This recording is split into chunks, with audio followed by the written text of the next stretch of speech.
ഉണ്ടാക്കുന്നത്. അത് കുക്കറിൽ വെച്ചിട്ട് നല്ല ഈസി ആയിട്ട് റെഡി ആക്കിയിട്ട് എടുക്കണ ചിക്കൻ ബിരിയാണിയാണ് ഉണ്ടാക്കുന്നത്. അപ്പോൾ കുറച്ച് പേരൊക്കെ പറഞ്ഞിട്ടുണ്ടായിരുന്നു നമ്മുടെ നാട്ടിലേക്ക് ഇപ്പൊ സവോളയ്ക്ക് ഭയങ്കര വില കൂടിയേക്കാണല്ലോ. അപ്പോൾ സവോള ഇല്ലാണ്ട് ബിരിയാണി ഉണ്ടാക്കുന്ന വീഡിയോ അവരെ കാണിക്കാൻ വേണ്ടി പറഞ്ഞിട്ടുണ്ടായിരുന്നു.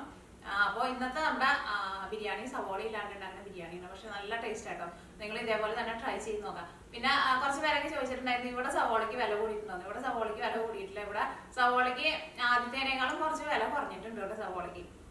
അപ്പോൾ വീഡിയോ ഇഷ്ടമാണെന്ന് വെച്ചിട്ടുണ്ടെങ്കിൽ വീഡിയോയുടെ അടിയിൽ ലൈക്ക് ചെയ്യുക, കമന്റ് ചെയ്യുക, നിങ്ങളുടെ ഫ്രണ്ട്സിനും ഷെയർ ചെയ്യാൻ വേണ്ടിയിട്ട് മറക്കരുത്. ട്രൈ ചെയ്ത് നോക്കാൻ വേണ്ടിയിട്ട് മറക്കരുത്. ട്രൈ ചെയ്ത് നോക്കിയിട്ട് വീഡിയോയുടെ അടിയിൽ ഫീഡ്ബാക്ക് പറയാനും മറക്കരുത്. അപ്പോൾ ഈ നമുക്ക് ഒട്ടും സമയം കളയാണ്ട് നമ്മുടെ ചിക്കൻ ബിരിയാണി സവോള ഇല്ലാത്ത ചിക്കൻ ബിരിയാണി റെഡി ആക്കിയിട്ട് എടുക്കാം. പിന്നെ ഞാൻ ഇതിനു മുമ്പ് സവോള ഇല്ലാത്ത ഒരു ചിക്കൻ കറി ചെയ്തിട്ടുണ്ടായിരുന്നു. നിങ്ങൾ കുറെ പേരൊക്കെ ട്രൈ ചെയ്ത് നോക്കിയിട്ട് നല്ല ടേസ്റ്റ് ഉണ്ടായിരുന്നു പറഞ്ഞു. അതേപോലെ തന്നെ ഒരു മുട്ട റോസ്റ്റിന്റെ വീഡിയോ ചെയ്തിട്ടുണ്ടായിരുന്നു.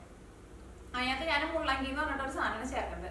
അത് കുറെ പേരൊക്കെ ചോദിച്ചിട്ടുണ്ടായിരുന്നു മുള്ളങ്കി എന്ന് വെച്ചിട്ടുണ്ടെങ്കിൽ എന്താണ്. മുള്ളങ്കി എന്ന് വെച്ചിട്ടുണ്ടെങ്കിൽ ഇംഗ്ലീഷിൽ അതിനെ റാഡിഷ് എന്നാണ് പറയുക. റാഡിഷ് 2 കളർ ഉണ്ട്. പക്ഷെ ഞാനിവിടെ എടുത്തത് വൈറ്റ് കളറിലുള്ള റാഡിഷിനെ എടുത്തത്. പക്ഷെ ഞങ്ങളുടെ നാട്ടിലേക്ക് ഇതിനെ സാധാരണ മുള്ളങ്കി എന്നാണ് പറയാം. അതെങ്കിൽ നമ്മൾ കടയിൽ പോയി ചോദിച്ചിട്ടുണ്ടെങ്കിൽ അവരത് എടുത്ത് തരും.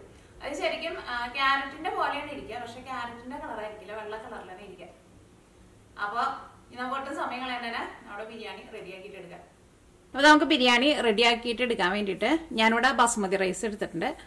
അപ്പം ഞാനിവിടെ എടുത്തേക്കുന്നത് 2 ഗ്ലാസ് അരിയാണ് എടുത്തേക്കുന്നത്. 2 ഗ്ലാസ് അരി നമ്മൾ കുക്കറിലിട്ടിട്ട് നമ്മൾ ബിരിയാണി ഉണ്ടാക്കുമ്പോൾ 1 ഗ്ലാസ്സിന് 3/4 ഗ്ലാസ് വെച്ചിട്ട് വെള്ളമാണ് ചേർക്കേണ്ടത്. അപ്പോൾ 2 ഗ്ലാസ്സിന് 1.5 ഗ്ലാസ് വെള്ളമാണ് ചേർക്കേണ്ടത്. അപ്പോൾ അരി ഞാനിവിടെ ഫസ്റ്റ് നന്നായിട്ട് കഴുകിയിട്ട് ഒരു 15 മിനിറ്റ് വെള്ളത്തിൽ കുതിർത്താൻ വേണ്ടിയിട്ട് വെച്ചിട്ടുണ്ട്. ഇപ്പോൾ ഏകദേശം 15 മിനിറ്റ് ആയിട്ടുണ്ട്. അപ്പോൾ ഫസ്റ്റ് നമ്മൾ അരി കുതിർത്തിയിട്ട് എടുക്കണം. പിന്നെ ഇതിലേക്ക് നമ്മൾ ഇനിയിപ്പോൾ 2 ഗ്ലാസ്സിന് 1.5 ഗ്ലാസ് വെള്ളമാണല്ലോ ചേർക്കുന്നത്. ആ 1.5 ഗ്ലാസ് വെള്ളം നന്നായിട്ട് തിളപ്പിച്ചിട്ട് വേണോട്ടോ ചേർക്കാൻ വേണ്ടിയിട്ട്. ഞാനിവിടെ ഇതേപോലത്തെ ഒരു വലിയ കഷ്ണം ഇഞ്ചി എടുത്തിട്ടുണ്ട്. പിന്നെ ഒരു 6 വലിയ വെളുത്തുള്ളി എടുത്തിട്ടുണ്ട്. അപ്പോൾ ചെറിയ വെളുത്തുള്ളിയാന്ന് വെച്ചിട്ടുണ്ടെങ്കിൽ നിങ്ങളൊരു 13-14 വെളുത്തുള്ളി എടുക്കുക. പിന്നെ പച്ചമുളക് നിങ്ങളുടെ എരിവിനനുസരിച്ചിട്ട് എടുക്കുക. ഈ പച്ചമുളകിന് അധികം എരിവില്ല കേട്ടോ. അപ്പോൾ ഇത് കുറച്ച് വലിയ പച്ചമുളകാണ്. അപ്പോൾ ഞാൻ ഒരെണ്ണമാണ് എടുത്തേക്കുന്നത്. ഇത് 3ഉം കൂടിയിട്ട് നല്ല പേസ്റ്റ് പോലെ അരച്ചിട്ട് എടുക്കുക. ഇത് അരച്ചിട്ട് എടുക്കുമ്പോൾ വെള്ളമൊന്നും ചേർക്കണ്ട കേട്ടോ. മിക്സിയിൽ ചെറിയ ജാറിലിട്ടിട്ട് ഒന്ന് നന്നായിട്ടൊന്ന് കറക്കിയിട്ട് എടുത്താൽ മതി. ഇനി ബിരിയാണി റെഡിയാക്കാൻ വേണ്ടിയിട്ട് ഞാനിവിടെ കുക്കറിലാട്ടോ ബിരിയാണി ഉണ്ടാക്കാൻ വേണ്ടിയിട്ട് പോകുന്നത്. അപ്പോൾ നമ്മുടെ കുക്കർ അത്യാവശ്യം നന്നായിട്ട് ചൂടായിട്ടുണ്ട്. ഇനി ഇതിലേക്ക് ഓയിലും ചേർക്കണം, പിന്നെ നെയ്യും ചേർക്കണം. രണ്ടും കൂടിയിട്ട് മിക്സ് ചെയ്തിട്ടാട്ടോ ചേർക്കണത്. ഇവിടെ ഒരു 3 ടേബിൾ സ്പൂൺ ഓയിൽ ചേർക്കുന്നുണ്ട്. ഈ ഒരുപാട് കൂട്ടി വയ്ക്കണ്ട കേട്ടോ, പെട്ടെന്ന് പുക കയറും. 2 ടേബിൾ സ്പൂൺ നെയ്യും ചേർക്കാം. അതിലേക്ക് കാഷ്നട്ടും പിന്നെ മുന്തിരിയും ഉണക്കമുന്തിരിയും വറുത്തിട്ട് എടുക്കണമല്ലോ. അപ്പോൾ ഞാനിവിടെ ഉണക്കമുന്തിരിക്ക് പകരം ഞാനിവിടെ ഈന്തപ്പഴം ആട്ടോ ചേർക്കണത്. കാഷ്നട്ട് വറുത്തിട്ട് എടുക്കുക.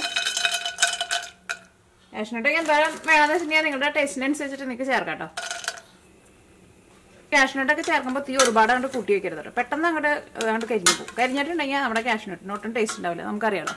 അത് നിങ്ങൾക്ക് ഉണക്കമുന്തിരി അല്ലെങ്കിൽ കിസ്മിസ് എന്തുവാണെങ്കിലും ചേർക്കാം കേട്ടോ. ഞാനിവിടെ ഈന്തപ്പഴമാണ് ചേർക്കുന്നത്. കിസ്മിസ് എന്ന് വെച്ചിട്ടുണ്ടെങ്കിൽ മഞ്ഞ കളറിൽ ഇരിക്കില്ല, അതിനെയാണ് കിസ്മിസ് എന്ന് പറയുന്നത്. ഉണക്കമുന്തിരിനെ കറുത്തിട്ടുള്ള മുന്തിരി ഉണ്ടല്ലോ ഉണങ്ങിയത്, അതിനെയാണ് ഉണക്കമുന്തിരി എന്ന് പറയുന്നത്. ചില ചോദിക്കാണ്ട് രണ്ടും തമ്മിൽ വ്യത്യാസം എന്താണ്.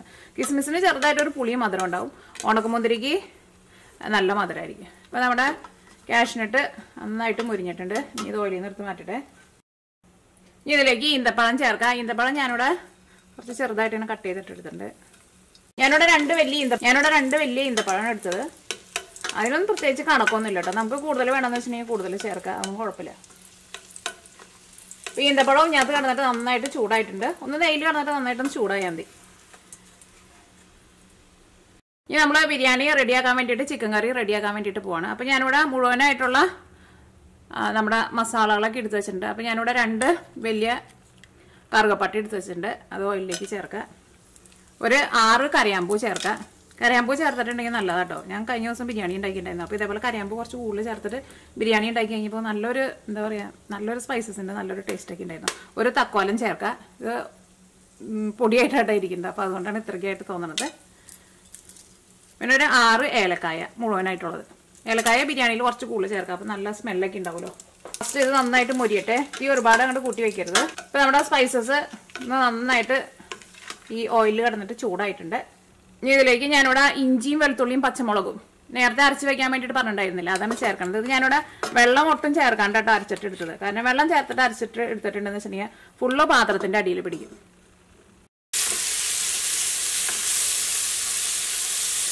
ഇത് നന്നായിട്ടൊന്ന് മൊരിഞ്ഞു വരണം.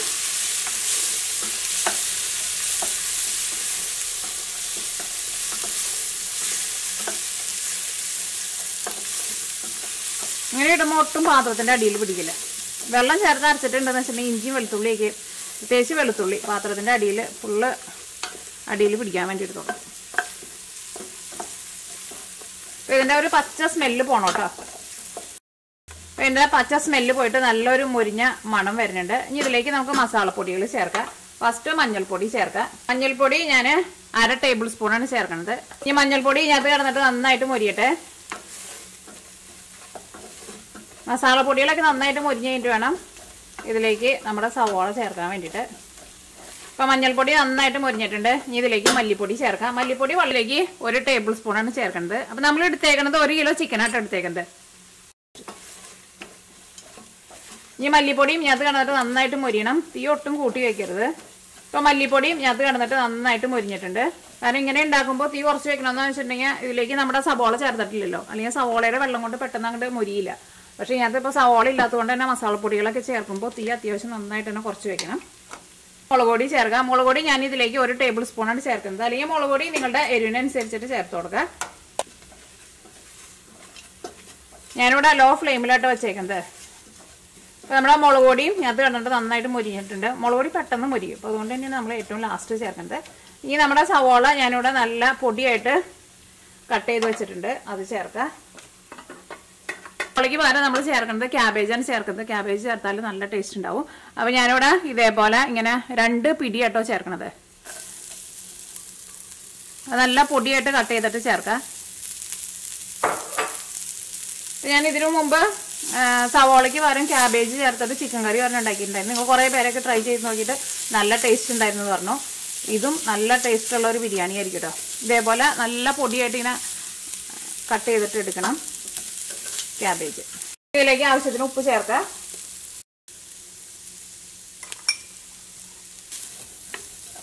ഇനി ഞാനിവിടെ ഒരു ചെറിയ തക്കാളി നല്ല പൊടിയായിട്ട് കട്ട് ചെയ്തിട്ട് എടുത്തിട്ടുണ്ട്. തക്കാളി ഞാൻ ഇതിലേക്ക് കുറച്ചാണ് ചേർക്കുന്നത്, കാരണം ഇതിലേക്ക് നമ്മൾ തൈരും കൂടിയിട്ട് ചേർക്കുന്നുണ്ട്.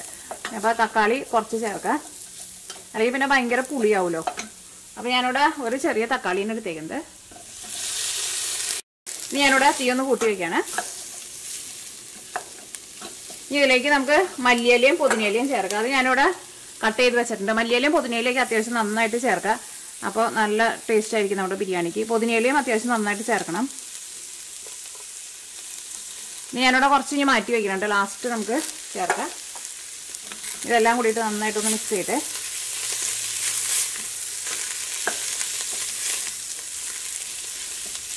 ഇതിലേക്ക് ഗരം മസാല ചേർക്കുക. ഗരം മസാല നമ്മൾ സാധാരണ ചിക്കൻ കറിയിലൊക്കെ ചേർക്കണ ഗരം മസാല ഉണ്ടല്ലോ, ആ ഗരം മസാല ചേർക്കുക. അല്ലെങ്കിൽ ബിരിയാണി മസാല എന്ന് പറഞ്ഞിട്ട് നമുക്ക് കടയിൽ നിന്ന് വാങ്ങാൻ വേണ്ടിയിട്ട് കിട്ടുമല്ലോ, അത് ചേർക്കുക.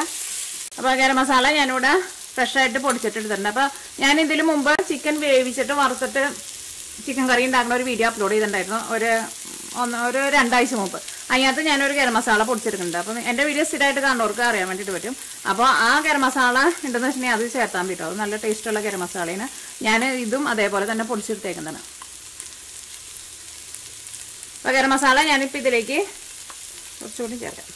ഒരു 1.5 ടേബിൾ സ്പൂൺ ചേർത്തിട്ടുണ്ട്. പിന്നെ നമുക്ക് ലാസ്റ്റ് നമുക്ക് ടേസ്റ്റ് നോക്കിയിട്ട് വേണമെന്ന് വെച്ചിട്ടുണ്ടെങ്കിൽ അതനുസരിച്ചിട്ട് ചേർത്ത് കൊടുക്കാം. ഇവിടെ ഞാൻ ആ ഗരം മസാലയുടെ കാര്യം പറഞ്ഞില്ലേ, ആ വീഡിയോയുടെ ലിങ്ക് ഞാൻ ഈ വീഡിയോയുടെ ഡിസ്ക്രിപ്ഷൻ ബോക്സിൽ ഇടാം കേട്ടോ. അപ്പോൾ നിങ്ങൾ കാണാത്തവരുണ്ടെന്ന് വെച്ചിട്ടുണ്ടെങ്കിൽ കണ്ടു നോക്കാം. ഇത് ഉടഞ്ഞിട്ടുണ്ട്. തക്കാളി നമ്മൾ കുറച്ചല്ലേ ചേർത്തോളൂ. വെന്തില്ലെങ്കിൽ അതേപോലെ ഒന്ന് ഇങ്ങനെ ഒന്ന് കുത്തി കൊടുക്കാം. അപ്പോൾ നമ്മുടെ തക്കാളിയൊക്കെ വെന്ത് ഉടഞ്ഞിട്ടുണ്ട്. തക്കാളി നമ്മൾ കുറച്ചല്ലേ ചേർത്തിട്ടുണ്ടായിരുന്നു, മൂടി വയ്ക്കേണ്ട ആവശ്യമില്ല. ഇതേപോലെ തക്കാളി നന്നായിട്ട് ചൂടാക്കി കഴിയുമ്പോൾ ഇതേപോലെ ഒന്ന് ഉടച്ചു കൊടുത്താൽ മതി, പെട്ടെന്ന് അങ്ങോട്ട് ഉടഞ്ഞോളൂ.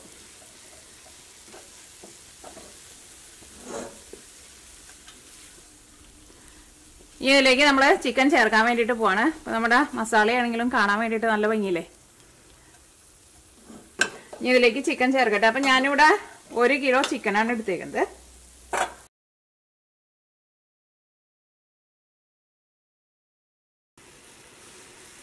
ഇതെല്ലാം കൂടിയിട്ട് നന്നായിട്ട് മിക്സ് ചെയ്യുക. ഇനി ഇതിലേക്ക് നമുക്ക് തൈരും കൂടിയിട്ട് ചേർക്കണം. തൈര് ചേർക്കാം. അപ്പം ഞാനിവിടെ ചേർക്കണ തൈര് അത്യാവശ്യം നല്ല പുളിയുള്ള തൈരാട്ടോ. അപ്പോൾ തൈര് ഞാനിതിലേക്ക് ഒരു 3 ടേബിൾ സ്പൂണാണ് ചേർക്കുന്നത്. ഇതേപോലെ ഇങ്ങനെ ടേബിൾ സ്പൂണിൽ ഇങ്ങനെ നിറച്ചെടുക്കുന്നുണ്ട്. ഇതെല്ലാം കൂടിയിട്ട് നന്നായിട്ട് മിക്സ് ചെയ്തിട്ട് നല്ല മണമൊക്കെ വരുന്നുണ്ട് ഗരം മസാലയുടെയൊക്കെ.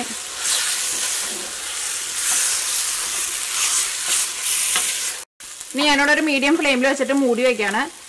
വിസിലിട്ടിട്ടല്ല കേട്ടോ മൂടി വയ്ക്കുന്നത്. സാധാരണ നമ്മൾ മൂടിയൊക്കെ വെച്ചിട്ട് മൂടി വയ്ക്കണോ അല്ലെങ്കിൽ മൂടി വയ്ക്കുന്നത്.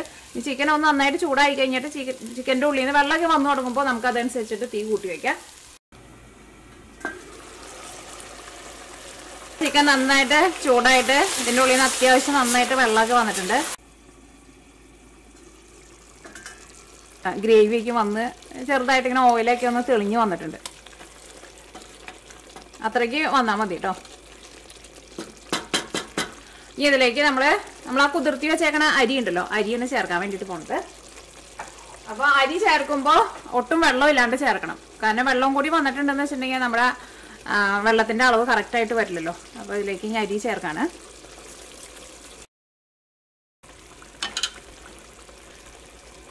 ഇനി അരി ഇട്ട് കഴിഞ്ഞിട്ട് നമ്മൾ ഇളക്കരുത് കേട്ടോ, അത് പ്രത്യേകം ശ്രദ്ധിക്കുക. ഇതേപോലെ അരി എല്ലായിടത്തേക്കും ഒന്ന് ആക്കി കൊടുക്കുക, സെൻറ്ററിൽ മാത്രം വയ്ക്കാണ്ട്. അപ്പോൾ ഞാനിവിടെ ഒരു മീഡിയം ഫ്ലെയിമിലാണ് വെച്ചേക്കുന്നത്. ഇനി ഇതിലേക്ക് 1.5 കപ്പ് വെള്ളം, നമ്മൾ അരി എടുത്തേക്കണ സെയിം കപ്പിൽ തന്നെ 1.5 കപ്പ് വെള്ളമാണ് ചേർക്കാൻ വേണ്ടിയിട്ട് പോകുന്നത്. അപ്പോൾ നമ്മുടെ വെള്ളം ഇവിടെ നല്ല തിളച്ചുകൊണ്ടിരിക്കുകയാണ്. അപ്പോൾ ഇനി നമ്മൾ അരിയിലേക്ക് 1.5 കപ്പ് വെള്ളമാണ് ചേർക്കാൻ വേണ്ടിയിട്ട് പോണത്. നമ്മൾ അരി എടുത്തേക്കണ സെയിം കപ്പിൽ തന്നെ 1 കപ്പിന് 3/4 കപ്പ് വെച്ചിട്ട് 1.5 കപ്പ് വെള്ളമാണ് ചേർക്കുന്നത്.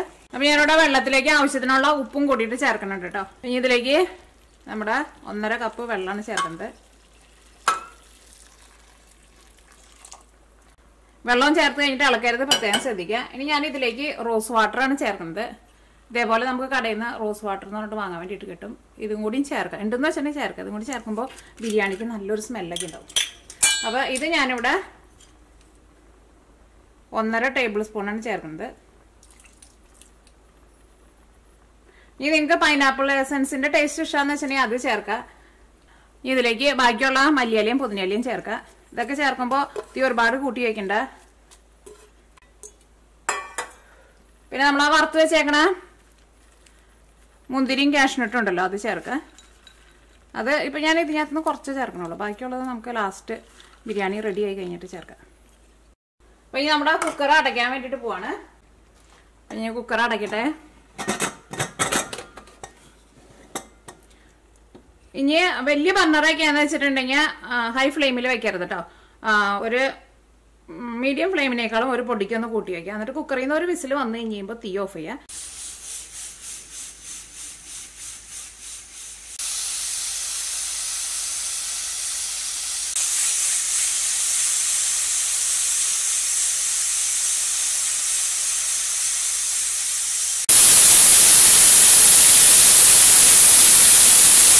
ഈ കുക്കറിൻ്റെ ഉള്ളിൽ നിന്ന് ആവി മുഴുവൻ പോയി കഴിഞ്ഞ് കഴിഞ്ഞിട്ട് അപ്പോൾ തന്നെ കുക്കർ തുറക്കണ്ട, ഒരു 10 മിനിറ്റും കൂടി ഒന്ന് വെയിറ്റ് ചെയ്യുക. അത് കഴിഞ്ഞ് കഴിഞ്ഞിട്ട് കുക്കർ തുറക്കാം. അപ്പോൾ നമുക്കത് കഴിഞ്ഞിട്ട് ഇനി കുക്കർ തുറക്കാം കേട്ടോ. കുക്കറിൻ്റെ ഉള്ളിൽ നിന്ന് ഒരു വിസിൽ വന്നു കഴിഞ്ഞപ്പോൾ തീ ഓഫ് ചെയ്തിട്ടുണ്ടായിരുന്നു. എന്നിട്ട് കുക്കറിൻ്റെ ഉള്ളിൽ നിന്ന് ആവി മുഴുവനും പോയി കഴിഞ്ഞിട്ട് ഇപ്പോൾ ഒരു 10 മിനിറ്റ് ആയിട്ടുണ്ട് കേട്ടോ. ആവി പോയി കഴിഞ്ഞ് കഴിഞ്ഞിട്ടും ഒരു 10 മിനിറ്റും കൂടി കഴിഞ്ഞിട്ട് മാത്രം കുക്കർ തുറന്നാൽ മതി. ഇനി നമ്മുടെ കുക്കറൊന്ന് തുറന്ന് നോക്കട്ടെ. പുറത്തേക്ക് തന്നെ നല്ല മണമൊക്കെ വരുന്നുണ്ട്.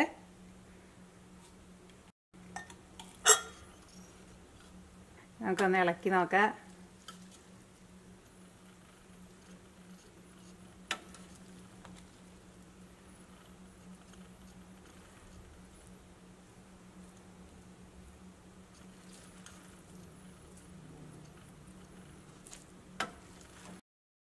നമ്മുടെ റൈസിൻ്റെ വേവൊക്കെ നല്ല കറക്റ്റ് പാകമായിട്ടുണ്ട്. റൈസ് ഒട്ടും വെന്ത് കുഴഞ്ഞു പോയിട്ടില്ല കേട്ടോ, നല്ല കറക്റ്റ് പാകത്തിന് വെന്ത് കിട്ടും.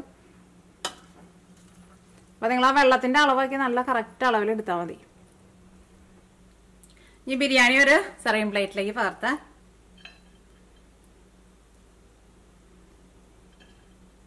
അപ്പോൾ ഈ ബിരിയാണി നിങ്ങൾ കുക്കറിലിട്ടിട്ട് ഞാൻ ഒരു വിസിൽ വരണമെന്ന് പറഞ്ഞില്ലേ, ഇതിനകത്ത് വെള്ളം അധികം ഇല്ലാത്തതുകൊണ്ട് ചില സമയത്ത് കുക്കറിൽ നിന്ന് വിസിൽ വരില്ല കേട്ടോ. വിസിലിങ്ങനെ വരാൻ വേണ്ടിയിട്ട് ഇങ്ങനെ നന്നായിട്ട് ഇങ്ങനെ ചീറി നിൽക്കും. അപ്പോൾ ഇങ്ങനെ നന്നായിട്ട് ഇങ്ങനെ ചീറി നിൽക്കുമ്പോൾ തന്നെ നിങ്ങൾ തീ ഓഫ് ചെയ്തോ. ചില സമയത്ത് മാത്രമേ വിസിൽ വരുള്ളൂ. ഇന്ന് ഞാൻ ഉണ്ടാക്കിയപ്പോൾ വിസിൽ വന്നിട്ടുണ്ടായിരുന്നു.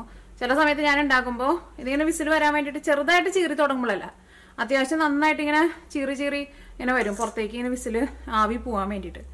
അപ്പോൾ അങ്ങനെ വിസിൽ വന്നില്ല എന്ന് വെച്ചിട്ടുണ്ടെങ്കിൽ നിങ്ങൾ അപ്പം തന്നെ തീ ഓഫ് ചെയ്തോട്ടോ, അല്ലെങ്കിൽ ചിലപ്പോൾ അടിയിൽ പിടിക്കും. കാരണം കുക്കറിൻ്റെ ഉള്ളിൽ അത്രയ്ക്ക് അങ്ങോട്ട് ആവിയില്ല എന്ന് വെച്ചിട്ടുണ്ടെങ്കിൽ ചിലപ്പോൾ വിസിൽ പുറത്തേക്ക് പോവില്ല.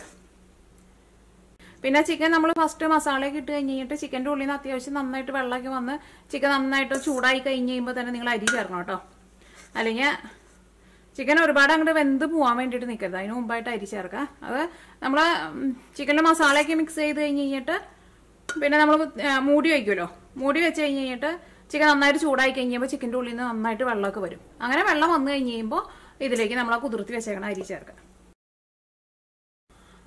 ഇതിൻ്റെ മുകളിലേക്ക് കുറച്ച് മല്ലിയിലയും പുതിനയിലയും ഇട്ടിട്ട് ഒന്ന് ഗാർണിഷ് ചെയ്യാം. ഈ ബിരിയാണിയുടെ മുകളിലേക്ക് ഞാൻ കുറച്ച് നാരങ്ങ നീര് ഇങ്ങനെ ഒന്ന് ഒഴിച്ചു കൊടുക്കണ്ട കേട്ടോ. ഒരു നാരങ്ങയുടെ പകുതി നീര് ഇങ്ങനെ ഒഴിച്ചു കൊടുക്കാം. പകുതി ഞാനിവിടെ നല്ല കനം കുറച്ചിട്ട് സ്ലൈസ് ചെയ്ത് വെച്ചിട്ടുണ്ട്. അതിൻ്റെ മുകളിൽ നമുക്ക് ഗാർണിഷ് ചെയ്യാൻ വേണ്ടിയിട്ട് വയ്ക്കാം.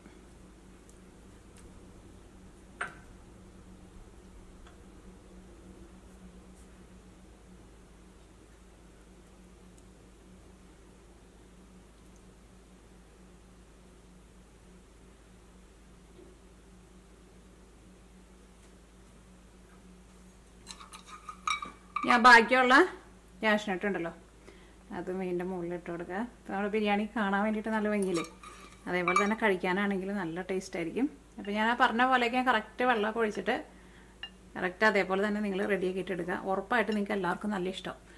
സവാള ചേർക്കാത്തതുകൊണ്ട് ബിരിയാണിക്ക് ടേസ്റ്റ് ഉണ്ടാവില്ല എന്ന് വിചാരിക്കേണ്ട, നല്ല ടേസ്റ്റുള്ള ബിരിയാണിയാണ്. അപ്പോൾ നിങ്ങൾ ട്രൈ ചെയ്ത് നോക്കിയിട്ട് ഫീഡ്ബാക്ക് പറയാൻ വേണ്ടിയിട്ട് മറക്കരുത്. അപ്പോൾ ഈ നമുക്ക് നാളെ വേറൊരു പുതിയ റെസിപ്പി ആയിട്ട് വരാം.